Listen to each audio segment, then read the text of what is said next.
Arthi, you're not audible. Oh, okay.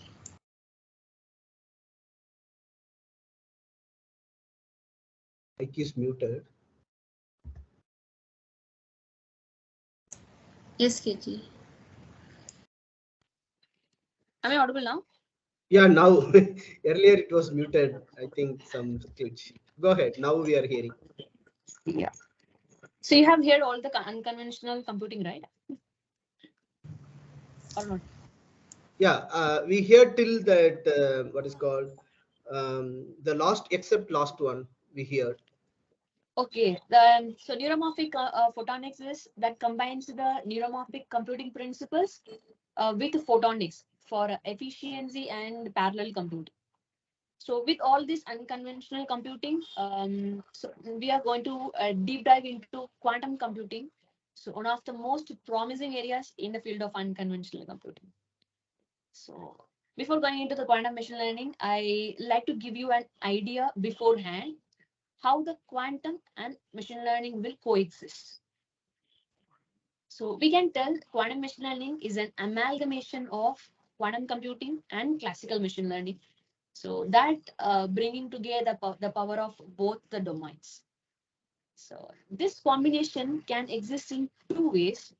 One is quantum for AI, another is AI for quantum. So in quantum for AI, we investigate whether the quantum computers can accelerate the training and evaluation of machine learning models. So we explore how quantum algorithms and properties can be utilized to enhance the traditional machine learning tasks. So on the other hand, AI for quantum, in this approach, we leverage machine learning techniques to tackle the challenges in the field of quantum computing. So like we apply machine learning algorithms to uncover quantum error correcting codes or estimating the properties of quantum systems and to develop a new quantum algorithms. So very recently, I think yesterday I have seen a post that researchers are working with AI models to simulate other quantum materials. So that will be with a good electromagnetic or some string. They are innovating. So by incorporating quantum computing into the realm of machine learning, we extend the pool of available hardwares and that open up a new possibilities for solving more complex problems. So this quantum machine learning offers the potential for significant advancements and breakthroughs. So this pushing the boundaries of what we can achieve in the field of AI. So I think now we got an idea about how this quantum and machine learning are coexisting. So So let's shift our focus to the field of machine learning alone. So understand its significance. So this will provide us a foundation to move further. So as we know, machine learning is an area of computational science. So that revolves around the analysis and interpretation of patterns and structures in data. So it enables the development of algorithms that facilitate learning, reasoning, and decision-making processes more akin to how humans can do. And now people are trying to go beyond that.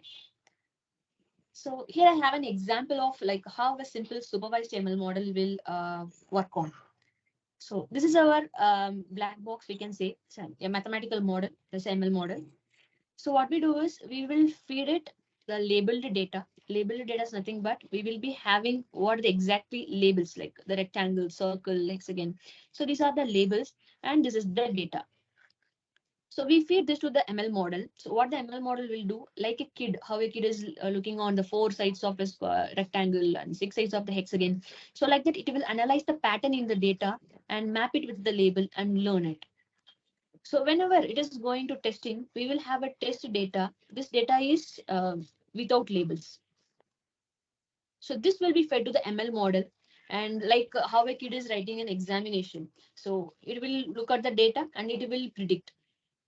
So the predictions are given here, like the triangle circles, this will predict. And how many predictions, a number of correct predictions made by divided by number of total samples has been sent, we can calculate the accuracy and how accurate my model is performing, like how we give the scores to the kids in the exam. So like these accuracies are predicted. So this is what happening in the machine learning in bigger picture. So moving further, in a field of machine learning, there are different types of learning paradigms. So that serve distinct purposes. So let's explore three main types. That is supervised, unsupervised, and reinforcement learning. So as we saw in our example, supervised learning uses labeled data to train the models for prediction and classification tasks. So like if you take the classifications, like classifying the images, like classifying between the dogs and horses. So this classifications. And in prediction, we can tell house price prediction or predicting yeah, estimating life expectancy or forecasting weather. So these are all, yeah, it will learn the label from the data and it will try to predict it. So in unsupervised learning, what it does is it discovers the pattern. So there will be no labels available. We feed the data, and what it simply do is just group the data into different groups, like clustering. So it discovers the pattern and structures in the unlabeled data, so without a predefined labels. So this is what I have in clustering. We can say just segmenting the customers. So like this is the customer who are buying every time, and this is a customer who hardly buy the product. So like this with the pattern, it will just cluster it or group it. So here comes the reinforcement learning. So this involves learning through interaction with an environment to maximize the rewards. So like game AI or any learning tasks or robot navigations. So what it will do, it will have a minimal knowledge about the environment, and it goes, tries it and learn from the experience, like whether it is giving a reward or whether it is giving a punishment. So it will learn from the experience and then it leverage its understanding. So like as we see the AlphaGo gaming, and there is a chess game, Red Chess Zero. So these are all built based on the reinforcement learning. So this each type of learning has its own purpose and application in various domains. So yeah.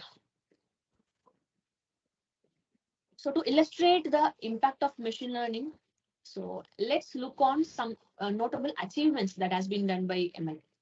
So according to a study published in Nature, AI has demonstrated high accuracy than doctors in diagnosing breast cancer from mammograms. So this highlighting its potential in medical application. Then language models that have evolved to generate HTML codes, GitHub notes, and web pages. So like the generative models, what the ChatGPT is doing, it can generate code for us. It can generate some synthetic data for us. So these all showcasing their versatility beyond just generating human-like language. So they are evolving. So again, there is another example is DeepMind's AlphaFold. So this is an AI system that has achieved the high accuracy in predicting the folding patterns of proteins. So which is a very crucial in drug discovery and development. And we have one famous AI system that is a Curial AI. So this has pioneered an AI algorithm that is capable of detecting potential COVID-19 infected patients. So this is offering a valuable tool in the fight against the pandemic we had last year. So following it that the companies like Google with Waymo self-driving cars and Tesla with the autopilots are all leveraging machine learning and AI to develop more advanced autonomous driving systems. So these achievements highlight the transformative potential of machine learning in various domains, and that paving the way for enhanced efficiency, accuracy, and innovation in different industries. So moving with that, we look at the advantages we have. So machine learning can easily identify the trends and patterns in the data. So this enable a valuable insights and predictions can be made. So then automation. So automation is a key advantage as the ML models can automate repetitive tasks and can involve in decision-making processes. So then machine learning models allow for a continuous improvement, like the continuous learning models that can learn and adapt from the new data. So then it also excels in handling a complex multi-dimensional data, so making it suitable for various and diverse applications. So then we have machine learning has a wide range of applications across all the industries, like from the healthcare to finance and then to the marketing. It has a wide open application for it. So though we have these achievements and advantages, there are several challenges that current AI systems are facing. So the first is data acquisition. So data acquisition can be a challenge as gathering relevant and high quality data is essential for training accurate models. So as we see the healthcare domain, it is really difficult to get the healthcare data due to this HIPAA or GDPR regulations. So it is really difficult to get the patient's data for do a medical research. So in this, the data acquisition becoming more challenging. So then time and resources. ML projects require more time and resources for data processing, model training, and evaluation. Then interpretation of results, yeah, that can be more challenging, as the ML models often work as black boxes, so making it difficult to understand the reason behind their predictions. Uh, so this particular challenge is now researchers are trying to inculcate with the explainable AI. So this is another field like understanding more about why the ML model has come to this conclusion or to this particular prediction. So this explainable AI is opening a new ways to understand the ML model more better way. Then high error suspectability, that is ML models are susceptible to high error rates. This is because especially if the trained data is having bias or noisy, surely the ML model which is learning from the data, it will do have the same biases or some noises in the output. So then a computational power. Yeah, computational power is the more challenging as the complex ML models and the large data sets require significant computational resource. It can be energy or it can be the computational power like a GPU, CPU. So in hope of mitigating some of these challenges, like the resource utilization or increasing the computational power, we are stepping into quantum computing, like inculcating quantum computing with machine learning. So now we had some basic understanding about how ML existed. So now slightly we shift to quantum computing, like what is the fundamental of quantum computing is. Yeah. So quantum computing, this rooted in the principle of quantum theory, is a field of study that focuses on development of computer technologies.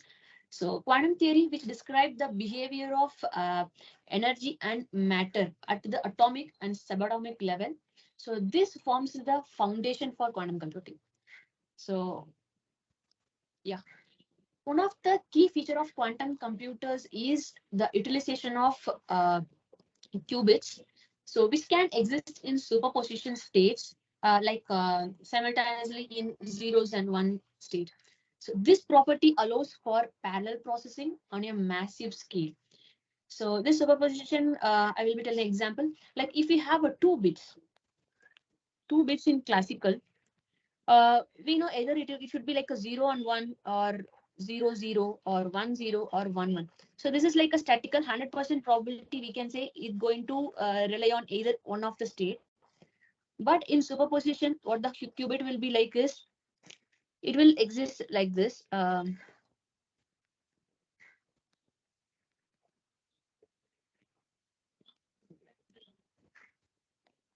So now we have all the four states, and the probability will be shared by equally by all the states.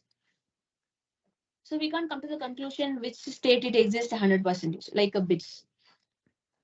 So in fact, with n qubits, it is possible to represent 2 power n states concurrently. So this providing an exponential computational capacity compared to the classical binary zeros and one computation. Yeah. So quantum computing offers this potential for true parallel processing, and that opens up new possibilities for solving more complex problems that are beyond the reach of classical computers. Yeah. So here we have another principle, that is entanglement. Entanglement is a quantum mechanical phenomenon, establishes a correlation between two separate entities, such as the qubits. So when qubits are entangled, any changes made to one qubit instantaneously affect the other. So regardless the distance between them, this is what Einstein called as the spooky action at the distance. So this unique property of entanglement is harnessed by quantum algorithms to solve more complex problems. So then we have quantum coherence. This, on other hand, refers to the ability of quantum state to preserve its entanglement and superposition states. So even when subjected to interactions or any tendency to lose the coherence due to some thermal effects. So maintaining this coherence is a crucial for a successful execution of quantum computation. So as we see in coherence in depth, there are chances that the qubit can lose its energy. So loss of energy is one, loss of energy can occur, or dephasing is another. So as we see, when the qubits have been put into superposition, um, it will, the phases will be changed, like the Hadamard gate will be applied. So this is called a phase, applying a phase. So there are chances that due to temperature or any other external forces, this defacing can occur, like it can lose the superposition. So these all are set up with the quantum coherence. So another one remarkable aspect of quantum computing is that it can outperform the best known classical algorithms in certain scenarios, as we see in Shor's algorithms. So this phenomenon known as a quantum speedup. So that occurs when a quantum algorithm utilizes entanglement and coherence to find a solution more efficiently than the classical counterparts. So by leveraging entanglement, coherence, superposition, and other quantum effects, quantum algorithms have the potential to revolutionize problem solving and computations in the field such as like optimization, cryptography, and simulation, including machine learning. So this is how quantum computing exists. Um, yeah. Here is a funny example, like two colleagues have been working on some research part. One is working on quantum. So, so this guy come and asking like, how is your quantum computing prototype coming along? So we'll be telling like, it's a great. So the project exists simultaneously in the state of being both totally successful and not even started. So when our colleague is asking, can I observe? It will be really a tricky question. If we observe, the quantum state will not exist. It will come to a classical. Yeah. So with this, let's move forward to look on several performance metrics for quantum computers. So that can be evaluated based on several key factors. So those factors are scaling. So the scale of the quantum computer is measured by the number of qubits. So in number of qubits the system possesses. So the number of qubits determines the amount of information that can be encoded and processed in the quantum system. So as the number of qubit increases, the computational power and the complexity of the problem can be tackled also, it can grow. So like this is a Roos law. So Roos law is like suggests that the number of qubits in quantum computer should double approximately every 2 years, similar to how the number of transistors in classical computers is doubling according to Moore's law. So following with that, we have quality. So the quality of the quantum computer is assessed using metrics such as quantum volume. So quantum volume is measures the overall quality of the circuit implemented. So what is the quality of the circuit that is residing in the hardware? So this indicating how faithful the circuits are executed and how well errors are mitigated. So higher the quantum volume signifies the higher quality quantum system. So that is capable of performing more reliable computations. Moving with that, we have the speed. The speed of quantum computer is measured by circuit layer operations per second, that is CLOPS. So this quantifies the number of circuits that can be executed in a given time of on the hardware. So it reflects the computational speed and the ability of quantum computer to perform a large number of operations efficiently. So these are the performance metrics, and yeah. Here let's look on the development roadmap of IBM Quantum. So as we see, we can see the graph from 2019 and it's going beyond 2006. So in 2019, we can see they had the system had 27 qubits. In 2020, it doubled like 65. Then moving forward, it doubled to 127, then to 433, and now they're estimating like in after 2025 they will be having like 4001 to 58 qubits. So this rapid growth in the number of qubits is significant because it represents the expansion of quantum computational power and the ability to handle increasingly complex problems. Yeah. So yeah, with this we move forward to look on how the quantum computer architecture will be.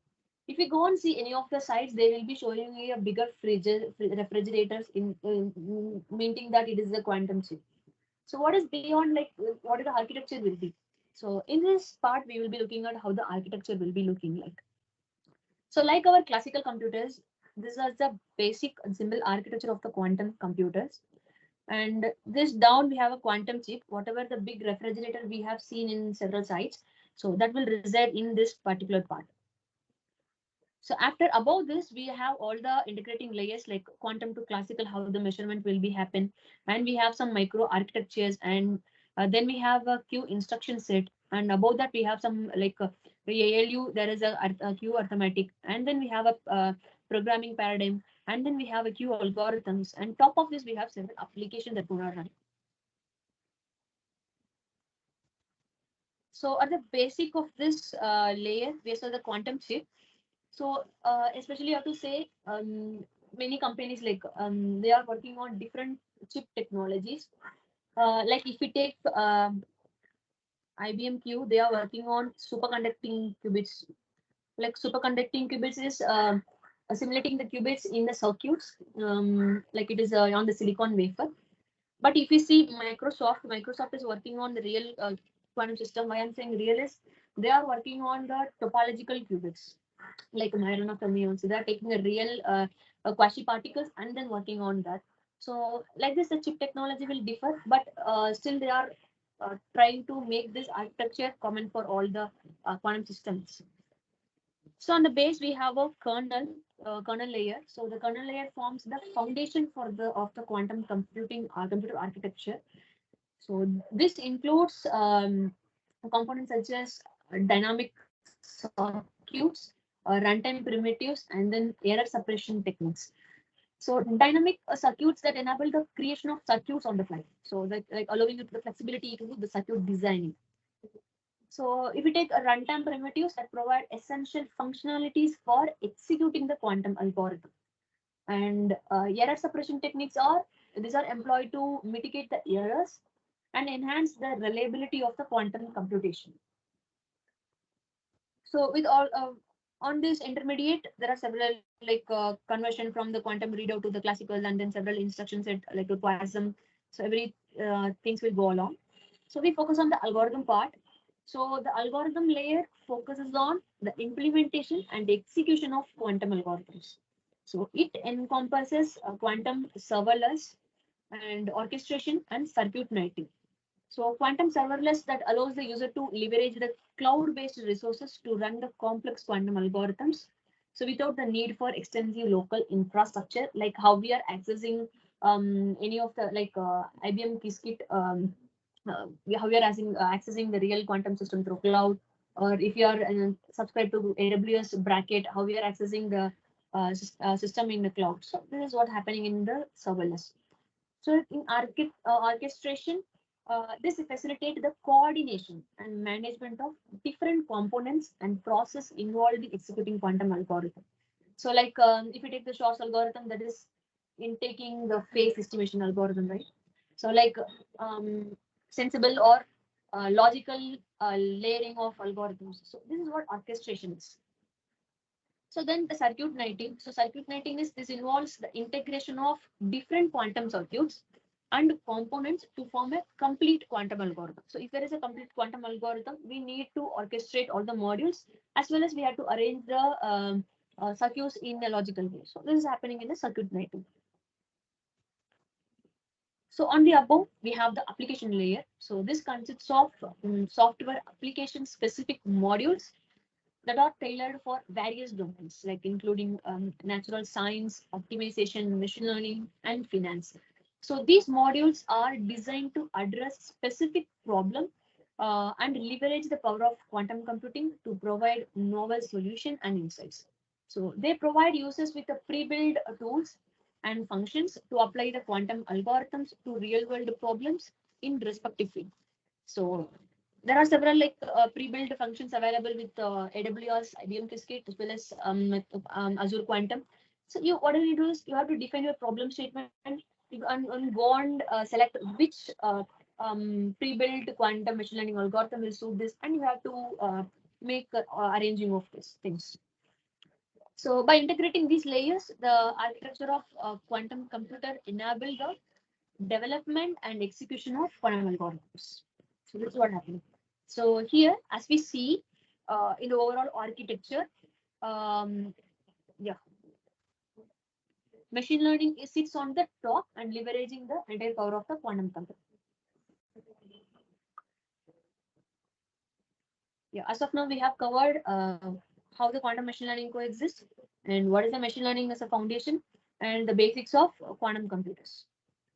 I think here we are fine to move forward. So to see why quantum computing is promising choice for machine learning. So why it is more promising? Yeah, we have the matrix operation on higher dimensional space. So one of the key reasons is its capability to perform matrix operations on high dimensional spaces. We know that matrices play a crucial role in machine learning as they provide a concise representation of the data, enabling efficient mathematical operations. So in quantum computing, the quantum state of the qubit is represented by the vector in a 2 power a dimensional complex vector space. So this enables the quantum computers to solve linear algebraic problems like Fourier transformation or finding some eigenvalues or eigenvectors and solve a linear set of equation using algorithms like the Hutchison algorithms. So the power of quantum computing lies in its ability to achieve exponential speed up compared to the classical computers when performing these operations. Like as we said, we have a 2 power n dimensional space, and this will exist in simultaneous. So there is no doubt that we will be having a quantum speed. So this means that complex computation that may take an impractical amount of time on classical computers can be executed significantly faster on quantum computers. So then we have random vectors to form a covariance matrix in PCA. So the most interesting part is the covariance matrix. So this is a fundamental concept in statistics and in machine learning. So it captures the relationship and dependencies between variables in the data set. Like by analyzing the covariance matrix, we can gain insight into how variables co-vary. So what is the variables and independent and dependent variables will be there too. So how these variables will co-vary. So then the PCA, the principal component analysis, is a dimensionality reduction method. So that aims to transform a high dimensional data set into a low dimensional space while preserving the most significant information. And the covariance matrix plays a central role in PCA by providing the necessary information to identify the principal components and so which are the directions of maximum variance in the data. So the inherent parallelism and computational power of this quantum random access memory, this enables the faster computation of eigenvectors and eigenvalues, so which are essential for determining the principal components and reducing the dimensionality of the data. And we know that it uses qubits to map a chosen random vector to the quantum states so that it can generate a dense covariance matrices. So the covariance matrix capture the relationship between variables in data, and that is a crucial component in PCA. So using like quantum phase estimation algorithms, we can repeatedly sample the quantum version of any data, and we can decompose it into the principal components. So this process allows us to extract the most important features or dimensions of the data. So the uh, yeah. So the advantage of quantum computing in this context is both the computational complexity as well as the time complexity are exponentially reduced compared to the classical methods. So following it that we have iterative optimization to minimize the loss function. How we know what is the loss function, how the loss function is crucial in ML models, and how optimization also plays a crucial role in ML. That works along with to minimize the loss function and find the optimal parameter for any given model. So as we see, the traditional optimization techniques such as there's gradient descents and how these have been widely used in ML algorithms. However, this emergence of quantum optimization algorithms, this will bring new possibilities to improve the optimization process in ML or in deep learning.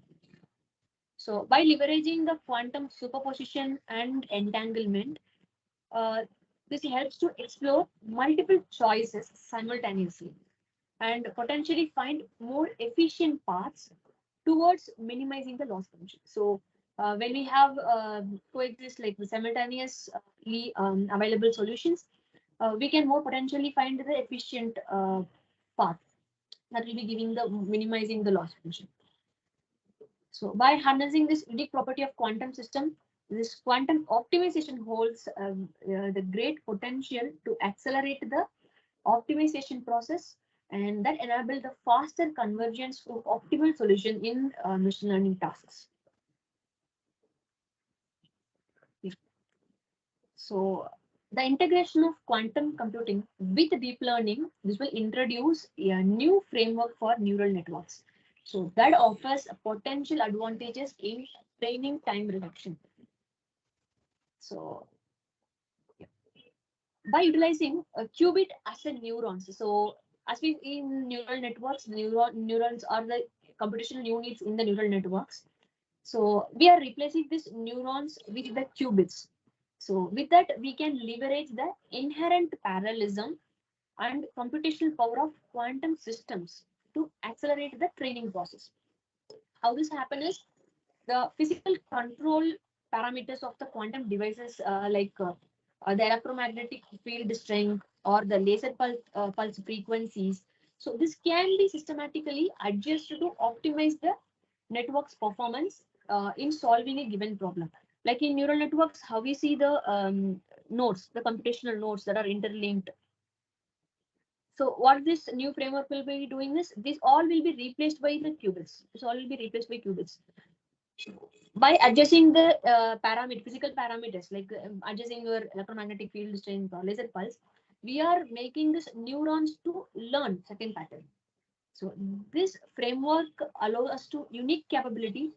So like image classification, like where the images content can be encoded into physical state of quantum devices, and the measurements can be taken. So yeah, the measurements can be taken into make more accurate predictions. Like so, this combination of quantum computing and deep learning will open up exciting possibilities for enhancing the efficiency and effectiveness of neural networks in various applications. So a best example will be like if you want to explore more on this particular part, like deep neural networks with quantum power, I suggest you to go through the Penny Lane, like Xanadu's Penny Lane platform is having good documentations for quantum conventional neural network algorithm. Yeah, following with this, we will be seeing what are the benefits actually this quantum machine learning will bring up. So the first benefit we can see is sustainability. So as we see how AI is integrated into everywhere in the business today, this sustainability is another buzzword that is emerging in today's business world. So like QML offers a more energy efficient approaches to the computing.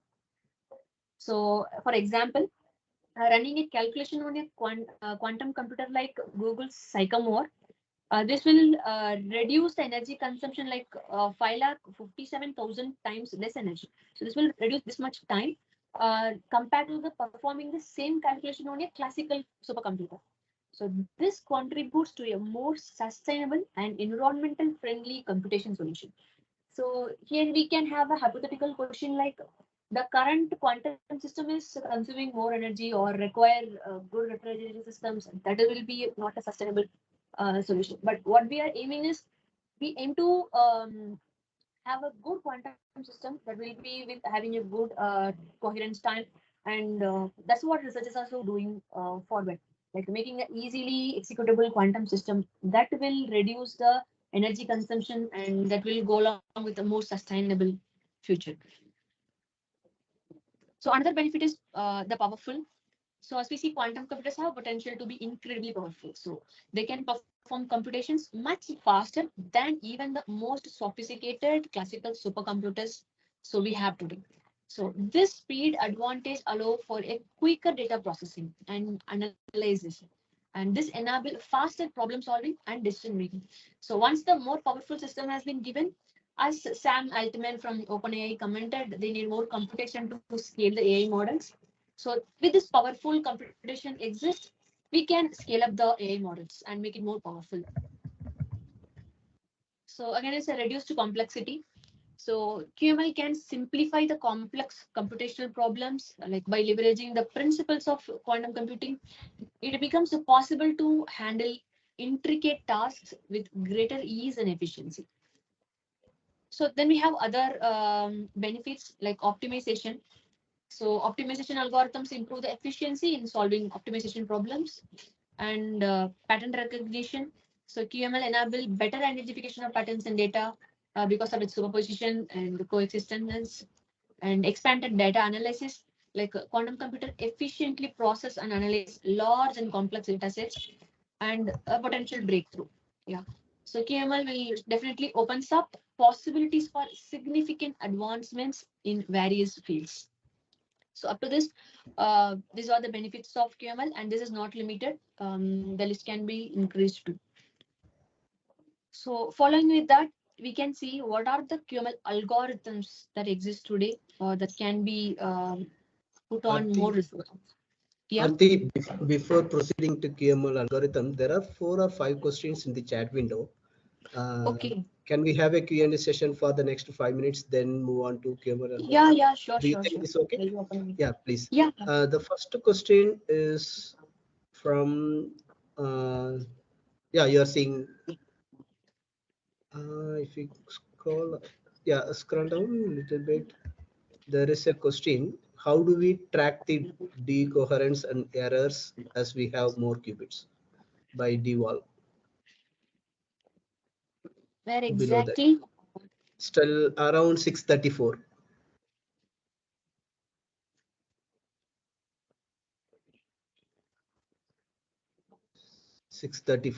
Yeah. How do we Deval. track decoherence and errors as we have more qubits? Yeah. Actually, we have this qubit coherence measure actually. As you see, this qubit losses energy, as we said, no.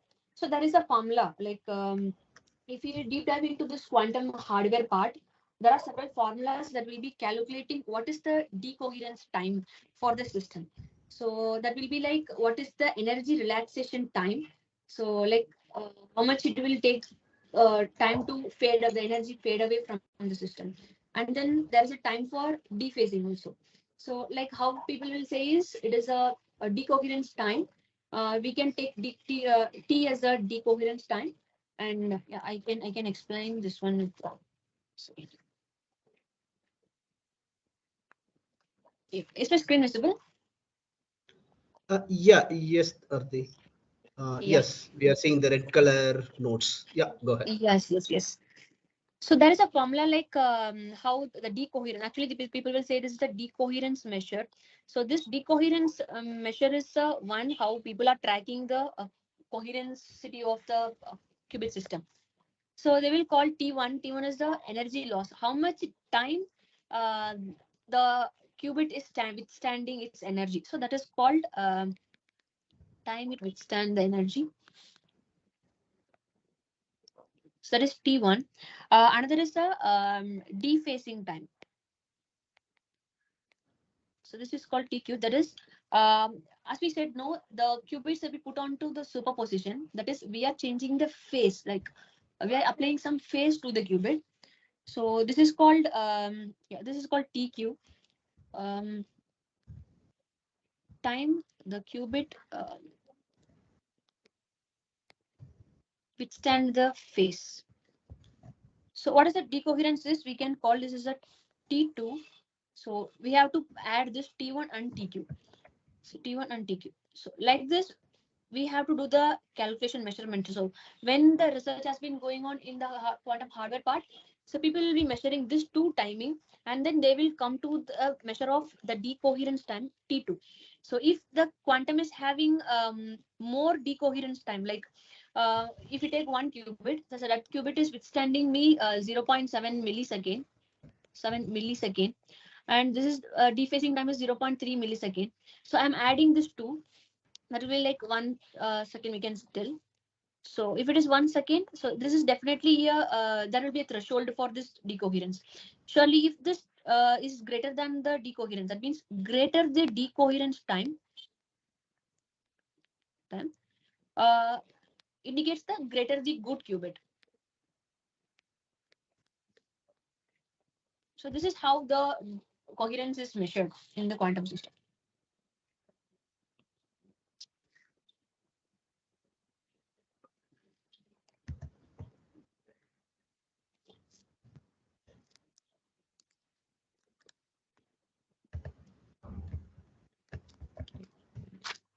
So yeah, does this make sense?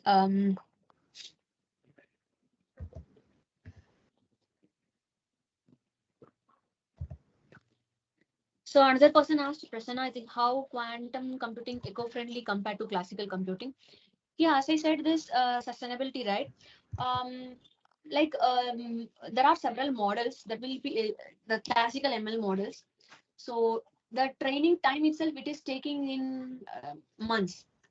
As you take this chat GPT, right? As we know, the chat GPT that is working along with the GPT-3 model. So it literally takes 34 days to complete the training. So 34 days means normal days, and that is continuously consuming the energy in the data centers. So this increased time of the training we can get reduced by the quantum systems when increased power has been given to the computation. So this training time can be reduced, and this will directly help us to reduce the training time and get a more sustainable solution. So this is how it can be made eco-friendly. And as I mentioned, there are several researches going on. As of now, we couldn't, there are environmental impacts for the quantum chips, but still researchers are working towards to manufacture yeah, good qubit that will be withstanding or in the thermal temperature also. So there are still research going on. We can hope for change.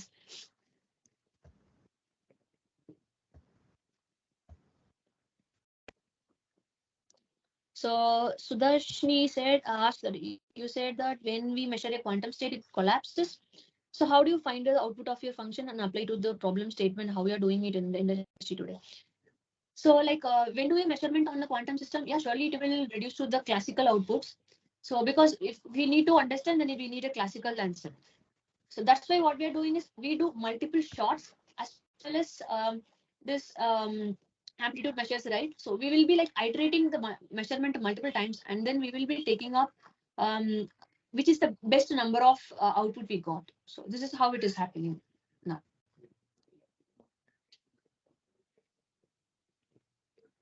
And Abdul, after presentation, is it possible? Yeah, I will be sending you the documentation. How the weights are coexisted in quantum neural networks, man.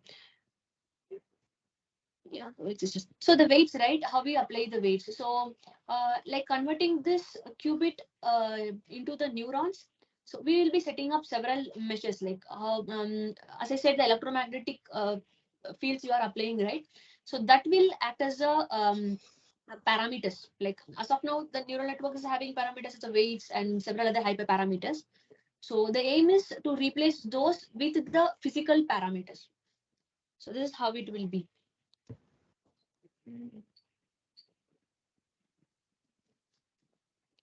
Yeah, there one more question, I think. Qubit is prone to getting affected even by a small perturbation. How sustainability is achieved in QML? Yeah, this is how I'm telling. There are still researches going on. When compared to 2019, when the boom for quantum computing has rise, so we can visibly see that the quantum fabrication technology has improved a lot. Like previously, IBM Q itself, they struggled like manufacturing 16 qubit or 32 qubits, but now they are leveraging the system to accommodate more number of qubits, as well as there are researches going on in error mitigation, especially. So once we are getting a good coherent qubits, as well as having a good error mitigation algorithms, it's sure that we can withstand the qubit computation, so that it can do more computation better than the current classical system. So what is the impact in all problems of science when quantum computing and ML will develop both? Still not all the problems, because as we said, quantum cannot be like quantum in raw sense, it cannot be applied into the problem directly. It will differ depending on the domain as well as the nature of the problem. Like D-Wave is applying quantum annealing, right? So annealing is more towards applying to the optimization problem rather than doing some RSC. Okay, so doing the RSA, we need some superconducting based qubits. So it depends on the problem which we are dealing, so that the nature of the problem is that is the deciding factor here.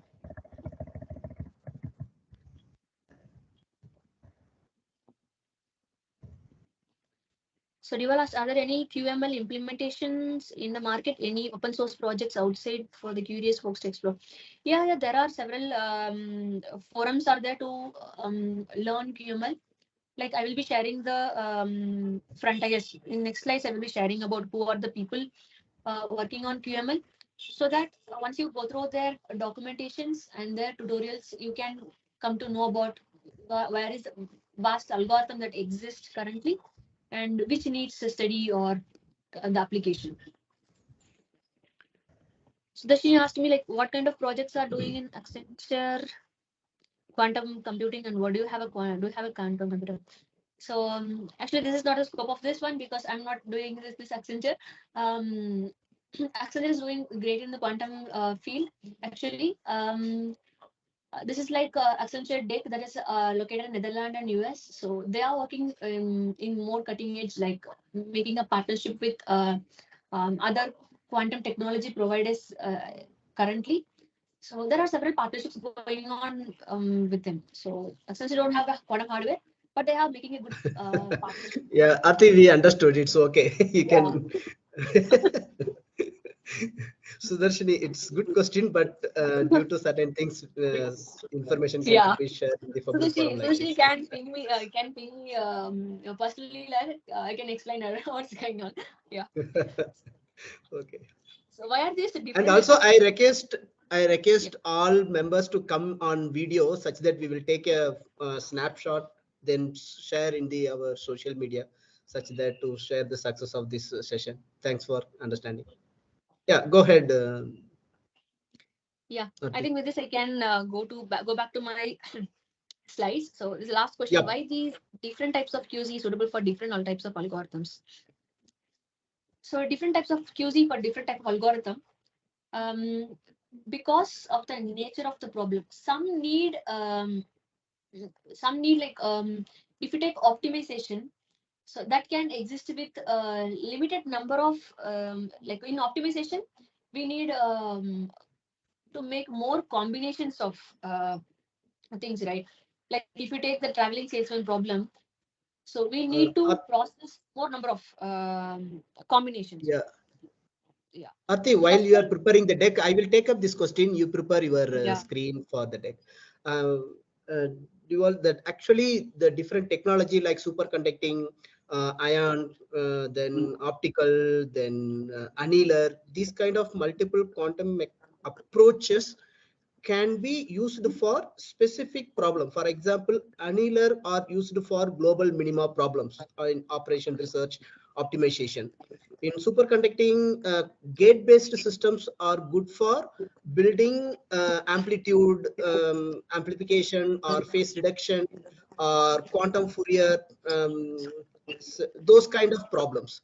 So the mathematical model behind these various technologies can help us to address specific kind of NP hard problems or non-polynomial problems. So that's why the industry is exploring different types of QC technologies like superconducting, ion Q, optical, and annealer. And there are a few more are coming. Hope that helps you understand this question. Over to you, Arthi. And also, Arthi, after this explanation, before starting your demo, there is one more announcement. You please continue. At that time, you call me. I will announce that. Yeah, sure, Kezia. Thank you. Thank you. Go ahead. Yeah. Yeah. So I think as we're good with this benefits of QML. So then we move to what are the quantum algorithms, like quantum machine learning algorithms exist today. So they are quantum support vector machines. And as we say, support vector machine is a machine learning algorithm. We have a quantum version of it. And we have hybrid quantum autoencoders and quantum multiclass classifiers, quantum neural networks, and hybrid K. So this is similarly, and this is the list is not limited, and it expands. As one of the person said, like asked the question, right? Like why the specific QC for specific algorithm? So as we go to ML, as we mentioned earlier in the slides, like if you need clustering of something, you go with the unsupervised, right? And if you have something prediction, you go with the supervised, right? So like the nature of the problem, you will be choosing the appropriate algorithm. So similar way, we are going with a specific quantum algorithm that can suit with the machine learning algorithm. So here we have the applicability of quantum machine learning. So as we said everything, like how we going to step forward. So how we going to apply quantum machine learning. So while taking up a machine learning or in a classical system, you need two things. One is a data. That is what you're going to make learn. So what you're going to learn. So then who going to learn? Who is the algorithm? So which algorithm going to learn and what the algorithm going to learn. So the data and the algorithm, these two are deciding factors while applying a quantum machine learning. So I have kept this in this matrix like classical data and classical algorithm. This is what a traditional ML is. So we move further, yeah, classical data on a quantum algorithm. And we have another applicability is quantum data with the classical algorithm. And we have quantum data on quantum algorithm. So like this, making either the data as a quantum version or the algorithm as a quantum version. So we are making these combinations to apply the quantum machine learning to any problem. So as many asked, what are the markets in market who are working on quantum machine learning? So here I like to mention this Xanadu. As I mentioned earlier, as in QNN, like quantum neural networks, Xanadu is doing great in this particular domain. And you can have a wide range of resources. Like their tutorial documents are really very good. You can open their notebooks also. You can get running it, and you can use their simulators also.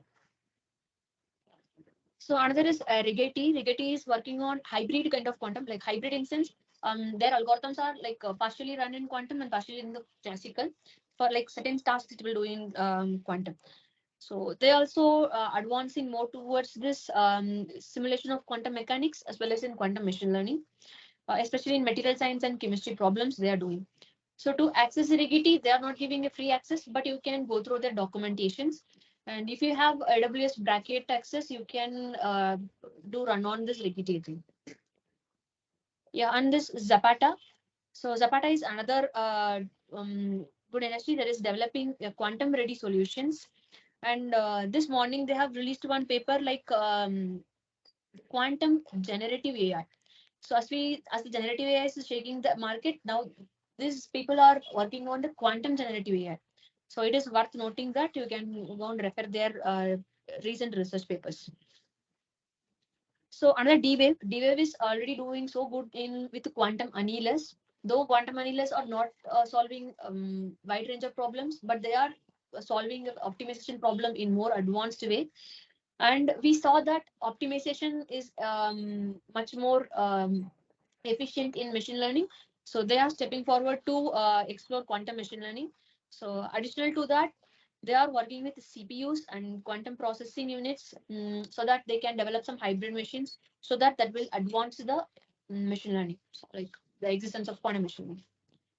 And no doubt that there are tech giants like IBM Q. They are providing good community so that you can use their community to get access to their quiz kit, and you can leverage with their good number of documentation and tutorial parts. And AWS bracket, this need some subscription, I think, but they also providing some open source in their Git repository. And Google AI Quantum, so they have a quantum version of TensorFlow. So that also worth noting, and they also working on neural networks especially. So this will help you. And Azure Quantum. So Azure Quantum is their quantum chip strategy is more different. As we see this IBM Q and Google AI, right? They are working on superconducting qubits, because superconducting qubits we can fabricate it in the silicon wafers. But what Microsoft is working on, Microsoft is working on topological qubits. That is a real quasi particles. So that is really difficult to do, but this will be giving more promises than superconducting. But the controversy is going on both, like whether superconducting is good or topological is good. But Microsoft Azure is moving forward with topological because of several other scaling up or several other applicability. So it's worth noting that you can also explore Q Sharp. So there's a quantum version of C Sharp they are providing, and you can explore their documentation too. Yeah. So in this part of the session, yeah. So we will specifically look on what is the exploration and the example that will be showcasing the applicability of quantum machine learning. So for this, specifically, we focus on support vector machines, because support vector machine is a go-to algorithm in machine learning. So who are the beginner of machine learning, you first get to know about this support vector machines.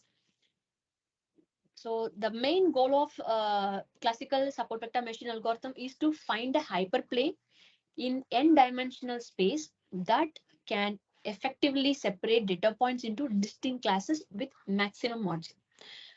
So for example, here at this example, we can see the data points of red and blue dots. Okay, so that are arranged in a linear fashion. So linearly means in one dimensional, in one on x-axis. We have arranged it, and we can by seeing this we can directly say that drawing a hyperplane or one putting on divider, we can divide this data into two separate classes, like a blue dot and red dot. We can just easily cut it like a key. But in many cases, the data points cannot be easily separated by the hyperplane. So in its original space. So this is the original space, like linearly, it also exists in x-axis in one line. But you see this, the data is a mixture of red and blue. Like it is not arranged in a linear fashion. So blue was there and intermediate red, and then blue is coming. So in this dimension, it will be difficult for one vertical line to divide the data. Okay. So to overcome this challenge, a common technique is employed in SVM that involves applying a nonlinear transformation function. So this is a nonlinear transformation function that apply to the data. So it is nothing but increasing the dimension of the data. That means here we are seeing the data in only one axis, that is x-axis. I'm just going to increase the dimension. Like imagine like rotating it into 3-dimension or a 2-dimension. So like y-axis and x-axis. Now you see the blue and red dot are the same line, but we increase the dimension. So it is more easy for me to divide it by this line. Okay. So this kind of mapping, so data from one dimension to the increased dimension, like here I have seen only one dimension, here I have to 2 dimensions. So this mapping is called feature map. So this feature map allows for the transformation of raw features into a higher dimensional space, where the data points can be more easily separated by the hyperplane. Yeah. So this mapping is called feature map, and it is done by the kernel function. So what basically a kernel function is that it quantifies the similarity or proximity between the pair of data and that is given in the feature space. So the kernel function will do the feature mapping. And there are several other algorithms also that won't do this transformation, so that won't do the transformation. So that is what people call this the kernel trick. But as of now, we are going with this transformation. So as of now, we are going with this transformation. And so far, we have been talking about higher dimension, right? So what exactly higher dimension is? Like I will try to explain it in a simple example. Okay, so let's take a task of classifying a person into strong and weak category. Okay, we have to classify this two-person into strong and weak category. Okay, so I'm taking one dimension. One dimension mean only one feature, that is height. So I'm taking comparing the height of two persons. So both persons having same height means how can I differ them? It's difficult for me to distinguish between who is strength and weak. So let's take another dimension. Like we add another one more dimension, that is height and weight. Okay, now my dimensions increased, but still, what if it is not clear that I can't say whether the height and has same height and weight? I can't say who is strong and weak. So we're adding more details to the system. Like I'm adding the age. So with this increased dimension, we can somewhat we can come to the conclusion as the age is a factor as well as height and weight. We can tell them, okay, this person is weak and this person is strong. Again, this is not a bias, but this is an example for understanding.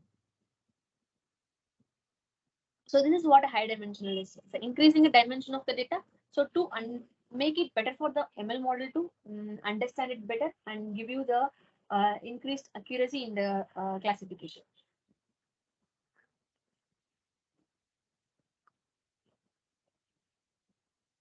Yeah. So when the data is linearly separable. So now we said right, SVM is to separate the data. So there is another one concepts like hard margin and soft margin. So yeah, we can see. So here in the example we can see.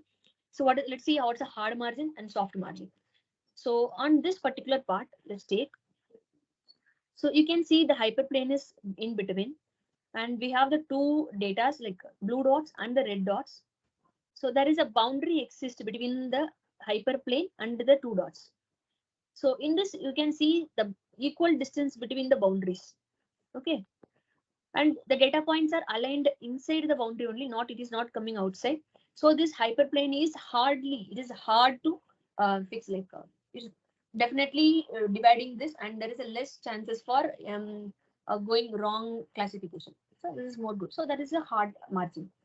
So on the right, what if the data points are scattered? So not aligned in the pattern. So this will not have a clear boundary, like the data points are coming out of the boundary. Um, so in such case, the data exhibit overlapping or intermingled pattern. So this making it challenging for drawing a linear hyperplane. So it is difficult to draw a linear hyperplane. Yeah. So these are what the hard margin and soft margin in SVM. So furthermore, when dealing with this multi-class classification problems, so as of now, we saw that SVM is doing so better with the two classes like blue and red. What if there are multiple classes? And as well as when the size of the data is increasing, the complexity of SVM training will also increase. So additionally, estimating the kernel function in high dimensional space can be computationally expensive. As we saw, right, the kernel function, that is what we're mapping the data from its original dimension to the high dimension. So that will also get computationally increased. So to solve this, we have a quantum enhanced supervised learning. So there is nothing but the quantum enhanced support vector machines. So yeah. So when we take this quantum enhanced supervised learning, there are several examples, like including QNN also, yeah, one of the quantum enhanced learning. But in this example, we will be going with QSVM. So as we saw, as a reminder, as we saw, right, applicability, quantum algorithm on quantum data, classical algorithm on quantum data. So in which we pick up quantum algorithm on quantum data. So what this will do is we have a quantum variational classifier. So that is our quantum algorithm. So this is going to be our quantum algorithm. So this uses a variational quantum circuit. So that will perform the classification task, and that is more analogy to the conventional SPI. So in this process, the first step is we have to map the classical data to the quantum state. So you are converting the classical data points to the quantum states. As we saw, this transformation is done by feature maps. And as we are doing it is with the quantum, we have the feature map quantum circuit. So this circuit, what it will do is it will take the classical data points and convert them into the put it into the high dimensional space as a quantum states. So then secondly, we have the short depth quantum circuits. So this is applied to the feature state, and this quantum circuit performs operations on the quantum data, and this extracts the relevant features and perform the computation. So this quantum depth circuit is nothing but the variational circuit. So that will do perform the classification task. So then for this two labels, as we said, SVM more suit with the two classes. So we can apply a binary measurement that is applied to the state using the Z basis. So when you measure the qubits in Z basis, it should come to the classical results like zeros and ones. So this measurement will yield an output bit stream. So that represents the classical results, like whether it's 0 class or 1 class. Or then you can again encode it into two, whether 0 is remaining this class or 1 is remaining this class. So in case of IBM Qiskit, IBM Q, so QSPC uses a quantum processor and to directly estimate the kernel in the feature space. So what it will do is it is directly using the quantum estimator, so that will study your feature space. And during the training phase itself, the kernel is estimated and calculated, and the support vectors are uptime. So this is what the QSPC. So this is what the quantum algorithm on quantum data will be. So there is another method like this classical algorithm on quantum data. So you have your classical algorithm. That means you go with only SVC, that is a classical traditional ML model. But in this, the data is a quantum data. So in this case of classical algorithms operating on quantum data, we explore the concept using a quantum kernel estimate. So there comes the quantum kernel estimator. So this particular part will be a quantum part. So other than that, the classifier will be the classical classifier. So like rather than using the variational quantum circuit as we mentioned earlier, so here it will use the SVC, the classical SVC. So to apply the quantum kernel function, again the step is like transform the training data into the appropriate quantum states. As we see how we will be converting the quantum, we set on the feature mapping. So feature mapping we can do with several based on several measures. So in which amplitude encoding is one part. So where the training instances are encoded into the superposition in one quantum register, and test instances are encoded in another quantum registers.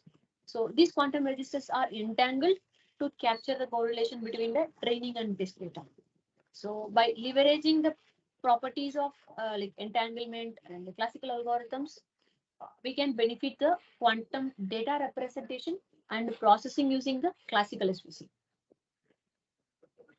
So in this, I will be explaining you about how we what we done in our going to do in our demonstration. So in demonstration, we're going to see about this QSVC. So the data we use is ad hoc data. So that is a toy data set, and how we do the transformation. So we have the data set in classical, the classical to the quantum states. We're going to use this particular part as in this earlier slide, I said no, the amplitude encoding. So not amplitude encoding is the only conversion or feature map. So there are several things exist. That is poly feature map, and then angle embedding, and then amplitude embedding. So in this example, we're going to see about ZZ feature map. That is, ZZ feature map is one of the poly feature map. So this involves mapping each input feature to the poly Z operator. So that act on corresponding qubit and capture the interaction between qubits using a pairwise products of Z operator. So this is how our classical data will be converted into quantum. And to tell about the data, it contains two features and two cases. So then training sample, it will be having 20 training sample and 5 test sample for each cases. So two classes, each will have 20 training sample and 5 test samples. And we ran the same data with a classical SVC. So that gave us accuracy of 0.6. So we ran this two, this one is classical algorithm on quantum data, SVC with Q kernel score and QSVC. So this is quantum algorithm with quantum data. So we can see this. We are trying to get complete like 100% and 90% accuracy. I can say this is not a overfitting because it is not always giving 100%. Sometimes it's going to 0.9 and sometimes it's getting 100. So this is not overfitting, but still the model is outperforming the classical system. So when we talk about this time complexity, as of now, this is a data, is a toy data set. But once we scale up with the increased larger data sizes, it will definitely outperform the classical system computationally as well as in time complexity also, so that it is exponentially faster than the classical HPC. So moving forward, we will be looking on our notebook how the execution has been done. So before that, KG will be informing you some important information. Yeah, please. Yeah. Thanks, Arthi. Deepa, can you start Nishikanta introduction, then invite Nishikanta, please. Okay, KG.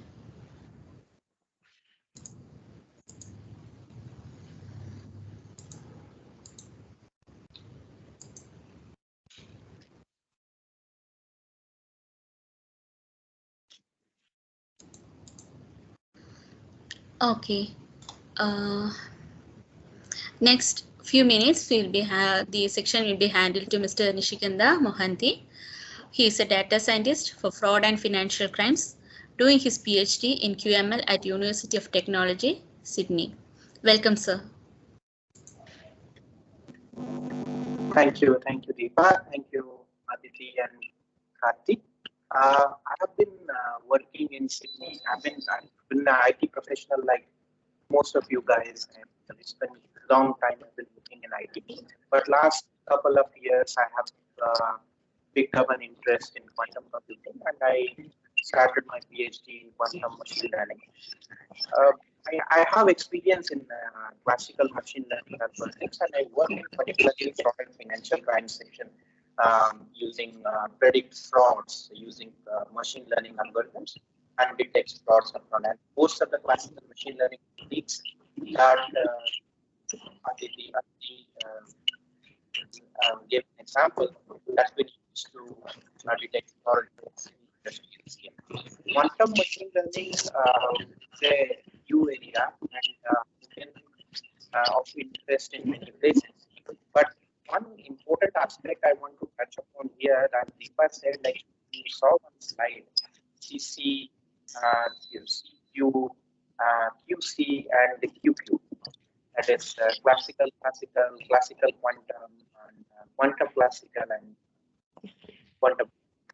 Now, for idealism purpose, we want to have a quantum to quantum data and quantum machine learning algorithm. But as you know, everyone knows that quantum computers are still not very, very efficient in handling a lot of qubits and what I say, the resources. And I'm primarily saying like whatever the fancy terms we use for the quantum computer, we have, it's a chip that does fast matrix calculations at a super cool temperature. That's all it is. That's all it is. So, but important aspect of that is like when we do a quantum computer, we use a large dimensional vectors. So we use the large dimensional vectors. tend to discover a lot of inside information of algorithms, which is previously unknown by the classical algorithms. And that inspires a lot of calculations to take classical, which was previously unknown and it was discovered by. So it inspired a set of algorithms which is called quantum classical, not classical quantum. So taking an inspiration from quantum computing, we develop a new set of classical algorithms, and that's been a major area of research. And it's not theoretical, and you can see there is something called digital analog, which is by Fujitsu and Hitachi, these two companies create digital analog. So what do? They do quantum calculations on a classical chip. And that's a new research area. That's all. I mainly work with variational algorithms and combinatorial optimization problems, and a lot of other classical quantum problems, which is the area of research. And hopefully, you guys can explore. So, gather insights and theses. Thank you. Thanks, Nishikanta.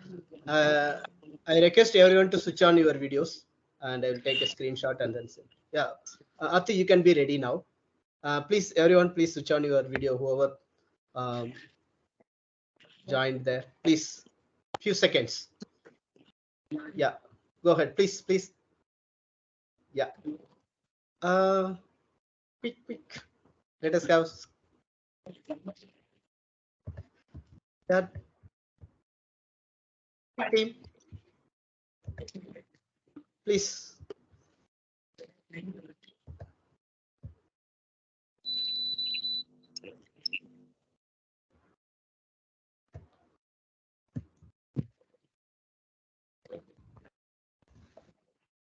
A few more, please.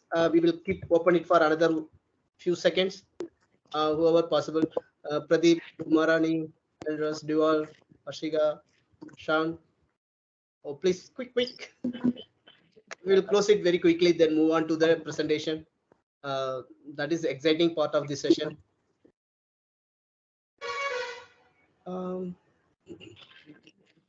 Okay. Who else? Okay, I think Arthi, you can continue. If anyone share the screen, I will take a screenshot at the time. Over to you, Arthi. Thank you. Yeah, sure, KZ. Thank you. So I'm resharing my screen.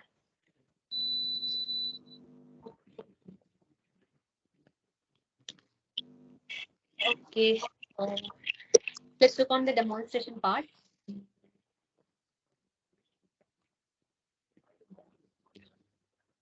Is the screen visible? Yes, Arthi. So we are going to see about the implementation of this quantum enhanced supervector classifiers. So this notebook will show you how to use a quantum kernel for classifications, like as well as someone have mentioned, right? What is the trial 1, trial 2, trial 3? So that is nothing but I'm running the circuit execution multiple times, and here is the code for the same. So once you step into the implementing, and you have to visualize how this quantum machine learning and how the thing is working on, I will highly recommend you to go through this Qiskit. Qiskit is giving you good fundamental about quantum circuits, how it is working on, as well as it has a good community to support you, and have a good library that is evolving day by day. So initially you have to do the installation of this Qiskit library. So you can run this cell. This have the Qiskit fundamentals will be in the first part, and Qiskit machine learning, right? As I said, in our quantum architecture, we have seen that, right? The application will be sitting on the top. So for the same, they have a library. So the like pre-built functions, like the USVs are already available in this particular library. So you can download those. So you can import those, like you can install this using this cell. And moving further, you have to do further other necessary imports, like the basic imports for the machine learning, like the NumPy and Matplot library, and we need our classical SVC system. So you can import that to the classical SVC algorithm. So I'm using the scikit-learn. So from this, I'm taking the SVC, the support vector classifier module. So moving further, we need, as we installed the Qiskit libraries, then it's time to import the related modules. So here you need to install. So here you can import the IBM Q. That is how you load your IBM Quantum account. So this is like you have to sign up the IBM Quantum so that you separate API token will be generated. So that will enable you to access their quantum hardware. So hardly I think they're supporting with access to 5 qubit systems. That is a real quantum devices. Other than that, you can access like 32 qubit simulators, the quantum simulators you can access. So to access those, you need an IBM Q account. So sign up for that and get your API token. So here we have, as I mentioned, the ZZ feature map. So this is a model for ZZ feature map. Then following with that, they have the QSVC. So this is a quantum algorithm, the predefined quantum algorithm that is exist, and the toy data set. So as we, in our example, we have looking on the ad hoc data. So you can get it from the Qiskit machine learning data sets. So you can get the toy data set. And as we saw the kernel is the function that is going to be either applied on the classical algorithm or as well as to the support our quantum algorithm itself. So this kernel. So we are installing this, importing this quantum kernel, and you have to import the simulator. This quantum instance is nothing but the instance that is making a session for your quantum simulation, like the bringing up the backend. So following with that, we have to import the data. So as we already said, the data is having two features, that is two dimension. So that's what I mentioned as ad hoc equal to dia2. That is a dimension of the data. So then what we have to do is we have to load the data. So we have the train feature, train label, test feature, and test label. This is more like a classical algorithm. Has if you take a sample notebook, there will be train X, train Y, test X, test Y, right? So similar way, I named it like a train features, train labels, test feature, and test labels. Yeah, as well as the ad hoc total. So total is the entire data will be there. So as we imported this ad hoc data as a module from the Qiskit machine learning data sets, we can directly load it.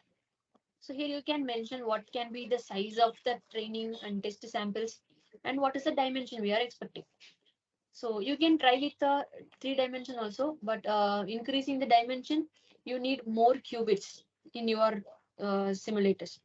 So if you increase the dimension, then you access a lesser number of qubits, it will give you error. So that keep it along with the number of qubits that is available with your backend also.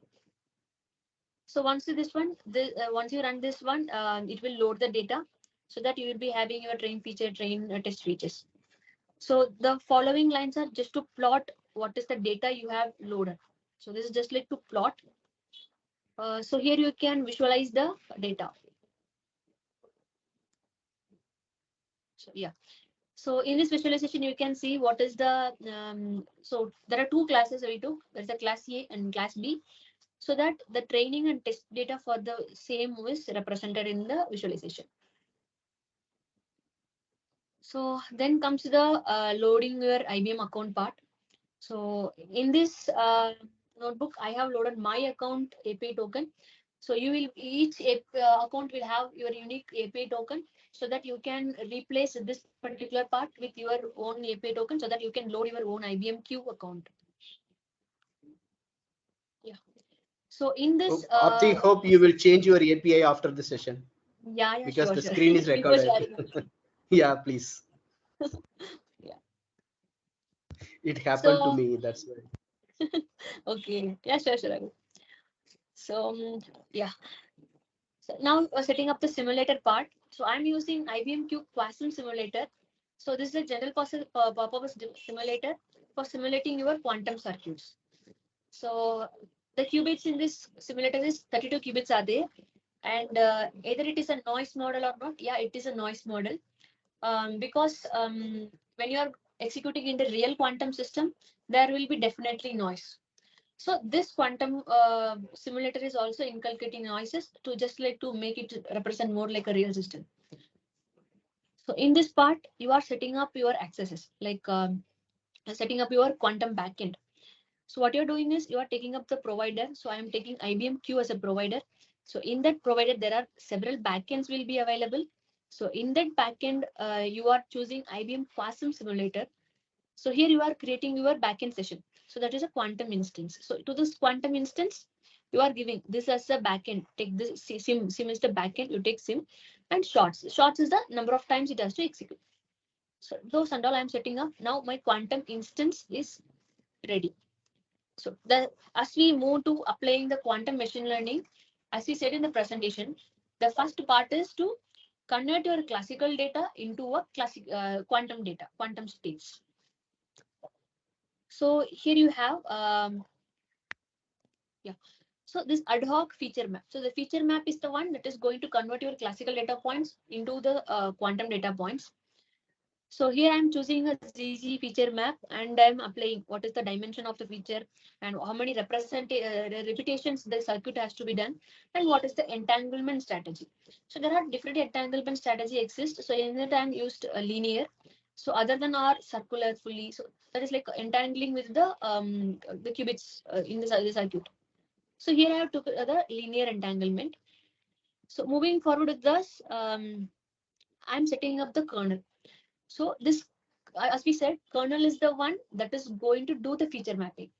So that I'm setting up my quantum kernel, and to this quantum kernel, I'm passing the feature map. What is the feature map strategy I have to follow? So in earlier, we have set up this ad hoc feature map, right? I'm passing that as a feature map strategy.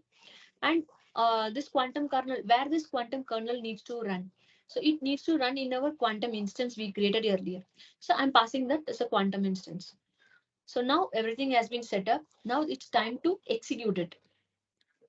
So before executing the quantum instances or quantum kernel, so I just ran it with the normal classical SVC. So classical support vector classifier algorithm. So kernel is the basic in all the support vector machines. So here I'm using a radial basis one. So this is a radial basis function. So this is again a Gaussian kernel that calculates the similarity between the data points. So based on the radial basis function. So there are several other classical kernels are available, like a linear, polynomial, and sigmoid kernels and all. So in this we are going with RBF. So then what I'm doing is now my SVC is set up. So I'm fitting the data. So I'm giving the what is the training data and what is the training label. I'm fitting that to the data, and then I'm calculating the score. So I'm just executing it, and it will calculate the score. So now the score for the classical classification is 0.6. That is 60% accuracy. Now in trial one, what I'm going to do is I'm going to run these two instances, like classical algorithm on quantum data. So already we have our classical algorithm, and where we passed our classical kernel, right? The RBF kernel. So now what we're going to do is with the same classical algorithm SVC, we're going to replace the kernel. So ad hoc kernel. So ad hoc kernel is a quantum kernel. So we replace that with the quantum kernel. Then we are fitting up the training and training data and the label, and then we are measuring the score. So in this execution, we got 100% accuracy. And similarly, what we're going to do is now is we are going to choose the quantum algorithm on the quantum data. So earlier we choose SVC. Now what we are going to take is QSVC. QSVC is nothing but it is not a classical one. It is a quantum variational classifier circuit. Okay, that is what behind the QSVC is. So we have took the quantum algorithm, then we are feeding the quantum kernel. So then we are fitting up the quantum data. Like as we saw, the quantum kernel is already making this transformation. So the data is will be converted to the quantum state. So that we are fitting up the train and feature and labels, and then we are executing. So this is giving us 0.9. So I just ran this one for again 2-3 times. And I have plotted this kernel. So what is the kernel will output will be? So this is what the visualization of your quantum kernel. So I ran this for 3 times, like to just to check whether the model is going on overfitting. Like if it gives you all the time 100%, it is overfitting of the model. But sometimes it is giving me some 90% also. So as a result, I'm getting this one. So classical SVC is giving me 0.6, but my classical algorithm on quantum data and quantum algorithm on quantum data is just outperforming the classical system. So this is what a basic simple implementation of the quantum support vector machine. So there is a part of our quantum machine learning session.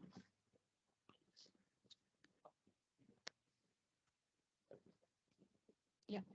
So as a reference, I have mentioned a few of the works you can go and look back, like supervised learning with quantum enhanced feature space. This is one of the good paper that is released by IBM Watson. So they will be explaining you about this strategy. That's like the quantum algorithm on quantum data, on classical algorithm on quantum data, and the quantum kernel estimators. So those are explained well in this paper. And following with that, I had given some Qiskit. These all the Qiskit libraries. You can go through that. Like what is the QSPC and what is the Qiskit QML and Qiskit kernel methods. And these three are my works. Like if you have interest to look on how the entire architecture is, like as we saw the number of layers, right? So you can go through this quantum computer architecture paper in the resource-gate profile. So you can get more understanding about what are the different qubit technology, as well as what the each layer of the architecture is doing on. And this multi-class, as I said, multi-class is difficult with SVM.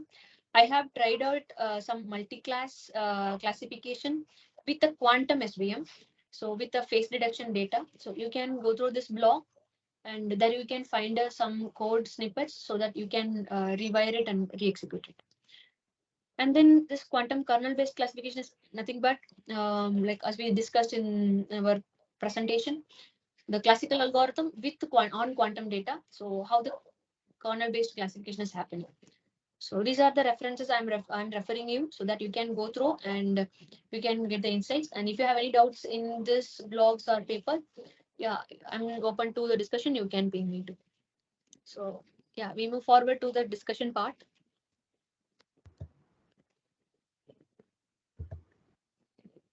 Great.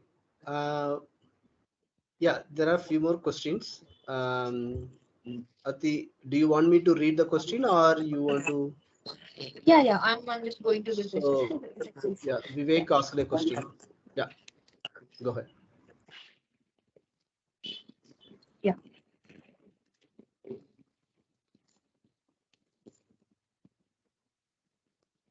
Yeah, the entanglement equal to linear. Is it related to superposition? From there, the question starts. Yeah, yeah. Actually,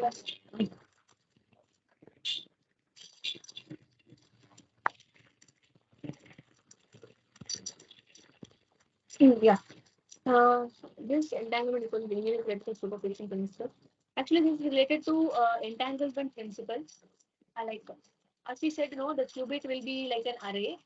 So how each of the qubit is entangled, like as you see the linked list, right, in data structures, how one the zeroth position is linked to one position, one is linked to two. So like that, the qubits will be linked to each other, like entangling to each other. If if first qubit zero is entangled with qubit one is entangled with the two, so it is like in a linear fashion. So if the last qubit is again entangled with the 0 to 1, then it will be like forming a circular. So this is like an entangled principle. This is not a superposition principle. And yes, will this notebook be shared later? Yeah, sure, I can share the notebook if you want.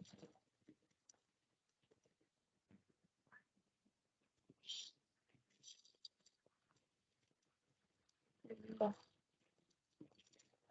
next question is fix random state. Fix random state while employing framework.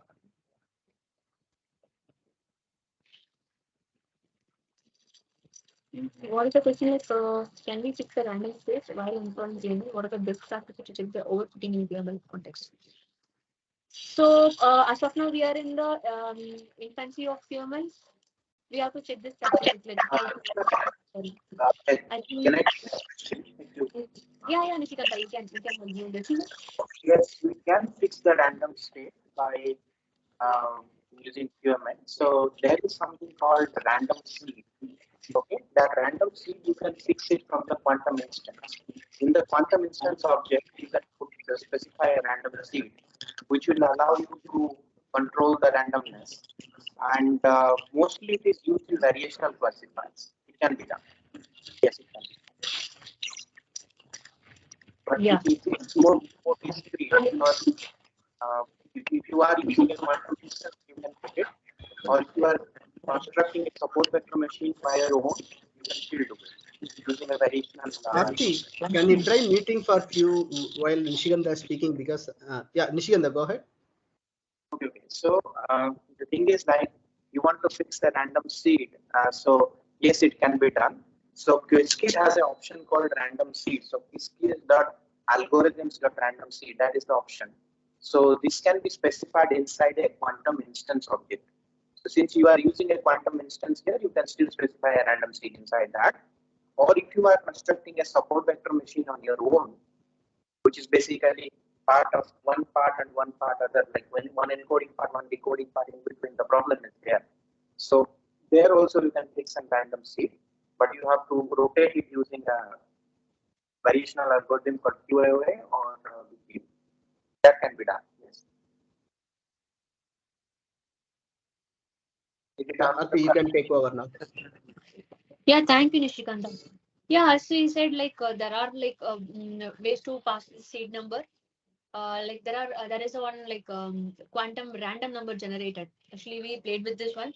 Like you can employ the quantum random number generator, then you feed it as a seed, so that each time you can fix the randomness of the states. So moving forward, yeah, Qiskit is changing fast. Yes, Qiskit library, they are updating every month. Like the entire library structure will change. If people use the Aqua, yeah, surely they have changed a lot in their structure. So we have to be keep an eye on that. Even I have an experience. I was searching for the icing model for one of the project. Yeah.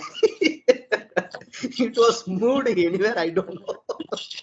After that, I deputed one of the intern exclusively for searching icing model for one day. That Over to happens you, actually. Arthi.